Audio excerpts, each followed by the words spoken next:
Generic greetings, everyone. This is Scott. I will be going over the new release of the CSV to QFX Converter. As you can see, this is my GitHub. If you just want to go ahead and navigate over to my release, right now you can see that there's currently only one. Later on, if you see this video and there is more than one, go ahead and download the most recent version. But as for now, it is just this 0.1.0. Download this installer.exe. Once that is done, you will see that it is wherever you downloaded it. Go ahead and click Run. As you can see, you will be presented with this pop-up.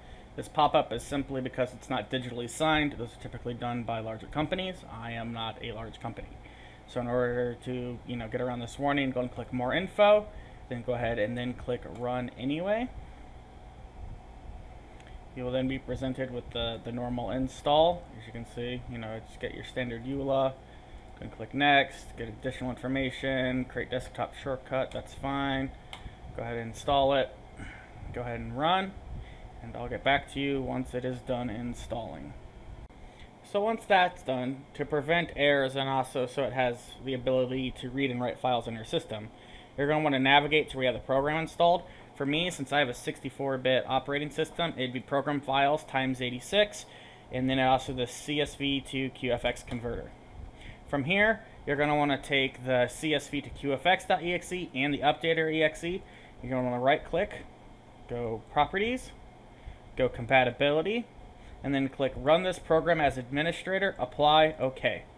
And then just repeat for the updater. And from there, you can go ahead and then launch the program. Now let's go ahead and start with the main parts of the user interface. You have the menu bar with Setup, Program Settings, a new account, Help, User Guide, Upload CSV, Donate, Subscribe, and then you also have your account drop-down, your Actions drop-down, and then your Action button. As far as, this being the first time setup, we should go to Program Settings. We have DPI Scale, which you can read more about in the Wiki, Auto Update. If it's enabled, it will, after a period of time, go down there and check for updates and download them if need be. Then you have Delete CSV, which is once the file is converted, if it's a CSV or SLXX, it will delete the file once the QFX has been completed. And then you have this text box, which you can put in as a directory. So for example, for me personally, I like to use D downloads. And you can, just go out here and go D//downloads. And then that way, when the files are downloaded, like you download your CSVs, wherever you have that, you can have it automatically start to browse there. If it's blank, it'll just go where the program's installed. So just to show you what it's like with the generic settings, I'll go ahead and delete that. And since I actually didn't make any changes, I'm not going to hit save, but normally you could hit save. The next thing you're going to want to do is actually set up your first account. So go Setup, New Account. As you can see, this is all blank. What I like to do is I like to use the Auto Detect button, navigate to where you have your CSV file. So for me, that would be my computer, D, Downloads, and then I can go ahead and do History. And you can see now that the Date column, PE, Memo, Debits, Credits, and Check column have information.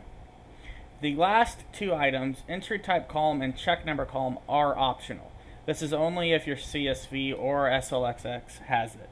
And in this case, it doesn't. Now, Entry Type column is if you have all positive numbers and you have another column that will say Debits, Credits.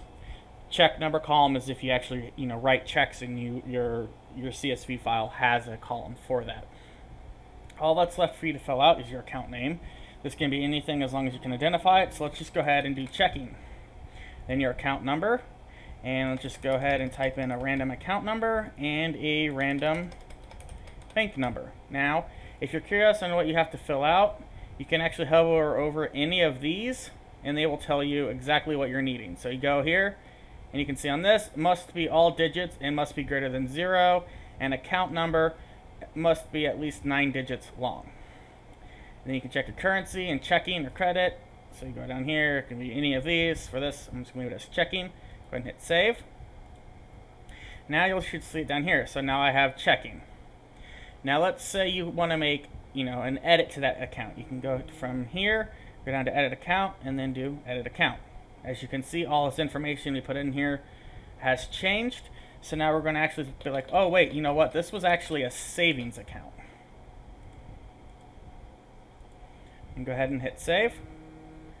And now you can see that savings is there.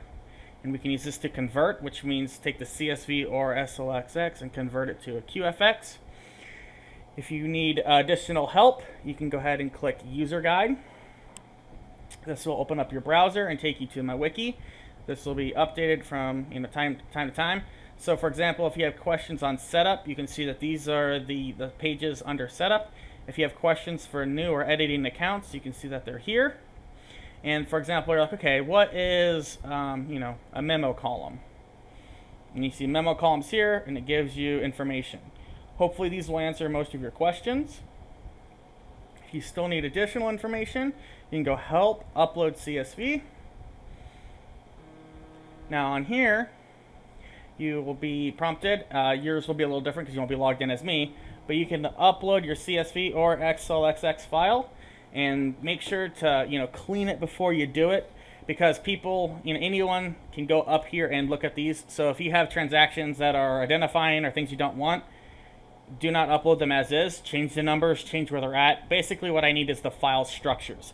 And there's also an example file out here for you to look at to see what you're wanting. So here you can see that it has account, activity, type, date, and then you can see how each one of these is different.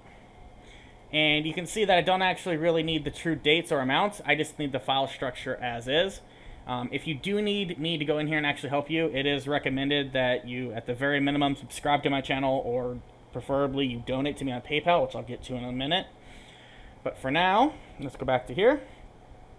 You also have the donate button, which I was just talking about. So if you find this program useful, or you need additional help, feel free to go out here, put whatever you think it's worth. If you think it's worth $1, put $1. If you think it's worth, 20, 30 bucks, great, put it out there. Any donation is appreciated, and this makes sure that I can make updates and fixes and help people as needed. Furthermore, you can just go ahead and do, if you want to do non-monetary support, you can just go ahead and hit subscribe. So from there, let's actually get to the whole reason you're downloading this, which is to convert. So let's close all this. Now you just want to make sure that you have the setting that you want to use. So for this it'd be savings, and then go to use to convert, and then you can go ahead and click convert. You will be presented with this pop-up, which you can see it goes for downloads to me. And from here I will go over and navigate to the CSV that I want to convert, which is history. Then you'll see that the QFX is created. For now, this will go in the same folder where you have the CSV file. So for me, this would be again downloads. And you can see that I have the output.qfx, and you can see that the history.csv is still there because I have the option to auto delete disabled. From there, what I have to do is I have to open up Quicken and log in, let it do all of its account updates. Then I can double click the file and import it. If you double click the file and import it before Quicken is open, Quicken typically has a weird bug where it will have all the pays and memos, and it will say literally equals text parentheses and then a bunch of numbers. Obviously it's not very user-friendly, and you might not know what all those numbers are. So if you just log in and do it, then you will be presented. And if this is a new account for you that you haven't had in Quicken, you'll be popped up and it'll say, hey, is this a new account, or do you want to link to an existing? Pick that option based on what you have. In case you're curious on the status of tickets or what features I plan to add, this will be the home page. So if you go to issues, you'll see currently there are no issues, which, yay, let's hope it stays that way. But then also you can see that I have projects, and you can go ahead and click on this one, and you can see that here's a list of known bugs, support requests that I've received, ones that I'm working on in progress, and the ones that I've completed.